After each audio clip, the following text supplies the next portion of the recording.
भक्तजनों, श्री सीताराम। आइए आज आपको एक कथा सुनाते हैं। आप अक्सर प्रभु श्री राम कथा में काकभुसुंडी जी महाराज की चर्चा सुनते हैं, लेकिन आखिर ये काकभुसुंडी जी महाराज कौन थे, यह जानना भी जरूरी है।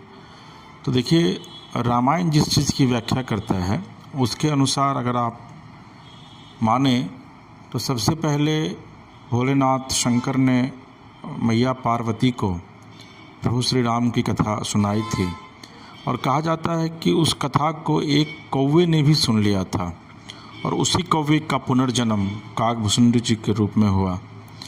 काकभुसुंडी को पूर्व जन्म में भगवान शंकर के मुख से सुनी वह राम कथा पूरी की पूरी याद थी। उन्होंने यह कथा अपने शिष्यों को सुनाई। इस प्रकार राम कथा का प्रचार प्रसार हुआ। भगवान शंकर के मुख से निकली श्री राम की यह पवित्र कथा अध्यात्म रामायण के नाम से विख्यात है। दरअसल में लोमस ऋषि के श्राप के चलते काकभुसुंडी जी कौवा बन गए थे। लोमन ऋषि ने श्राप से मुक्त होने के लिए उन्हें राम मंत्र और इच्छा मृत्यु का वरदान दिया।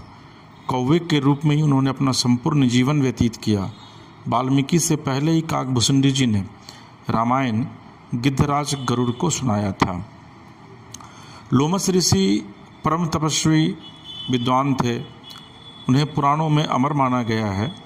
हिंदू महाकाव्य महाभारत के अनुसार ये पांडवों के ज्येष्ठ भ्राता युधिष्ठिर के साथ तीर्थ यात्रा पर गए थे और उन्हें सब तीर्थों का वृतांत भी बतलाया था। लोमस ऋषि बड़े बड़े रोमों या फिर रोए वाले थे। इन्होंने भगवान शिव से यह वरदान पाया था कि एक कल्प के बाद मेरा एक रोम गिरे, और इस प्रकार जब मेरे शरीर के सारे रोम गिर जाएं तब मेरी मृत्यु हो। रामायण कहता है कि जब रावण के पुत्र मेघनाथ ने श्री राम से युद्ध करते हुए श्री राम और लक्ष्मण को नागपाश से बांध दिया था, तब देवर्षि नारद के कहने पर गिद्धराज गरुड़ ने नागपाश के समस्त नागों को खाकर श्री राम को नागपाश के बंधन से मुक्त कर दिया था। लेकिन भगवान राम और लक्ष्मण के इस तरह नागपाश में बंध जाने पर श्री राम के भगवान होने पर गरुड़राज को संदेह हो गया, जबकि आपको ये पता है कि गरुड़ भगवान विष्णु के वाहन हैं, यानी कि राम के भी वाहन हैं। तो गरुड़ का संदेह दूर करने के लिए देवर्षि नारद उन्हें ब्रह्मा जी के पास भेजते हैं, और फिर ब्रह्मा जी उनको शंकर जी के पास भेज देते हैं, और फिर भगवान शंकर ने गरुड़ जी महाराज को उनका संदेह मिटाने के लिए काकभुसुंडी जी महाराज के पास भेज दिया, जो नीलगिरी पर्वत पर रहते हैं। अंत में काकभुसुंडी जी ने राम के चरित्र की पवित्र कथा सुनाया और गरुड़ महाराज के संदेह को दूर किया। वैदिक साहित्य के बाद जो राम कथाएँ लिखी गई उनमें वाल्मीकि रामायण सर्वोपरि है। वाल्मीकि प्रभु श्री राम के समकालीन थे, और उन्होंने रामायण तब लिखी जब रावण वध के बाद राम का राज्याभिषेक हो चुका था।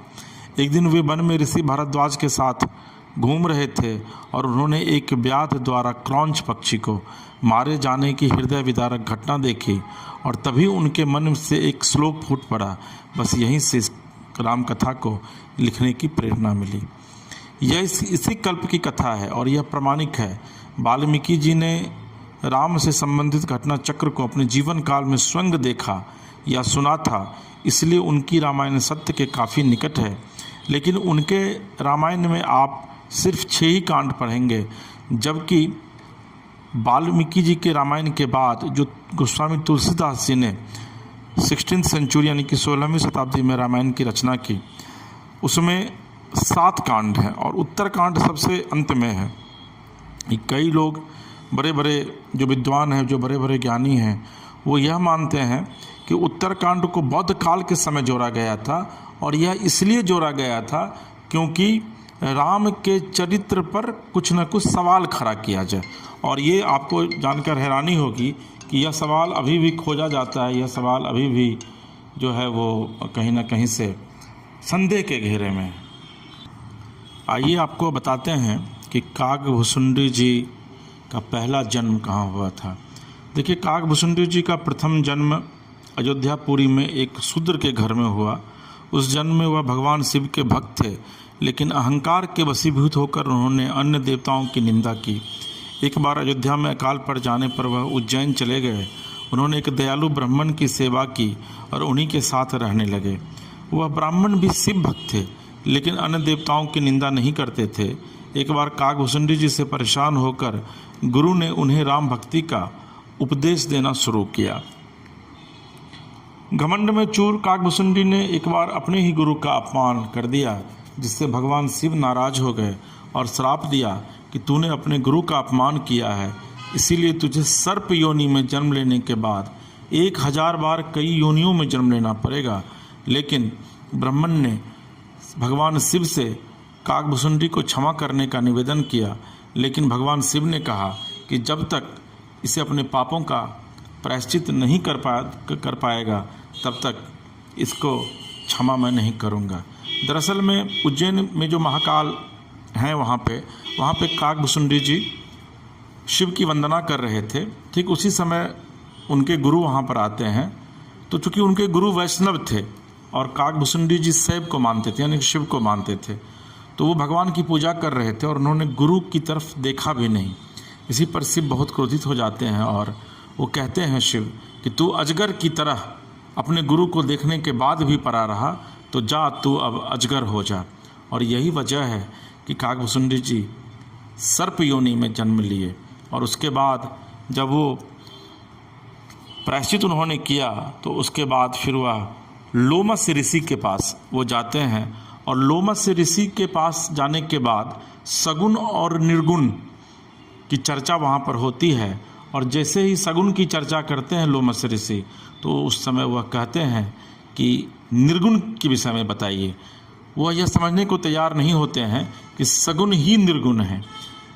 और उनके इस व्यवहार से, तर्क वितर्क से लोमस ऋषि कुपित हो जाते हैं और उनको श्राप दे देते हैं कि तू जा और जा कर के चांडाल पक्षी यानी कौवा बन जा। और वहीं पर तत्काल वह काकभूषुंडी जी कौवा बन जाते हैं। काकभूषुंडी जी को श्राप देने के बाद लोमस ऋषि को इस बात का बड़ा पश्चाताप होता है और फिर वह काकभूषुंडी जी को बुलाते हैं और राम मंत्र देते हैं और इच्छा मृत्यु का वरदान भी देते हैं। और यह कहते हैं कि तुम जब जब जन्म लोगे इस धरती पर, तब तब तुम्हें पिछले जन्म की बातें जो हैं वह याद रहेगी। राम मंत्र मिलने के कारण उसको यानी कि काकभूषुंडी जी को उस कौवे के शरीर से भी प्रेम हो जाता है और उसके बाद वह काकभूषुंडी जी के रूप में प्रसिद्ध होते हैं। और काकभूषुंडी जी प्रभु श्री राम की भक्ति में इस तरह लीन होते हैं कि नीलगिरी पर्वत पर कहा जाता है कि आज भी काकभूषुंडी जी राम कथा करते हैं और प्रभु राम का आशीर्वाद, प्रभु राम की भक्ति उनको मिलती है। एक बार कहा जाता है कि भगवान श्री राम जब बाल अवस्था में थे तो काकभूषुंडी जी उनके घर के ऊपर से उनकी तरफ निहार रहे थे। वो हाथ में लेकर पकवान खा रहे थे और कभी काकभूषुंडी जी की तरफ दिखाते थे और जैसे ही काकभूषुंडी जी आते थे खाने के लिए तो भगवान राम रोने लगते थे। फिर काकभूषुंडी जी भाग जाते थे। 2 बार 3 बार इसी तरह की घटनाएं हुई तो फिर काकभूषुंडी जी राम जी के पास नहीं आए और काकभूषुंडी जी वहाँ से उड़ने लगे। तो बाल रूपी भगवान राम जो हैं वो अपना हाथ बढ़ाते हैं और ये कहा जाता है कि 3 लोक और 14 भुवन काकभूषुंडी जी भागते रहे और उनका प्रभु श्री राम का हाथ जो है वो सिर्फ 2 इंच की दूरी पर उनसे रहता है, उनको पकड़ते नहीं हैं। अंत में फिर काकभूषुंडी जी अयोध्या आते हैं प्रभु बाल रूपी भगवान श्री राम के पास और उसके बाद प्रभु राम उनसे कहते हैं कि तुम मुझसे कोई वरदान मांगो। तो भगवान उनको सब कुछ देते हैं, लेकिन उसके बावजूद काकभूषुंडी जी खुश नहीं होते हैं। तो भगवान पूछते हैं बाल रूपी भगवान राम कि काकभूषुंडी जी आप प्रसन्न नहीं हैं।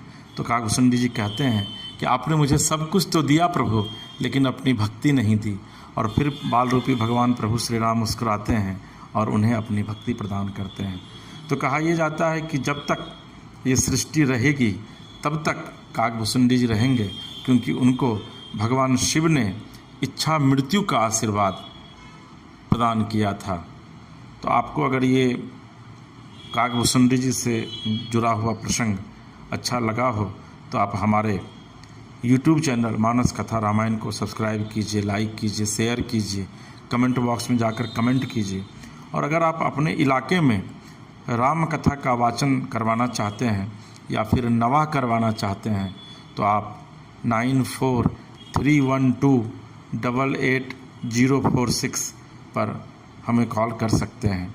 प्रभु श्री राम की कृपा आपके और आपके पूरे परिवार पर बनी रहे।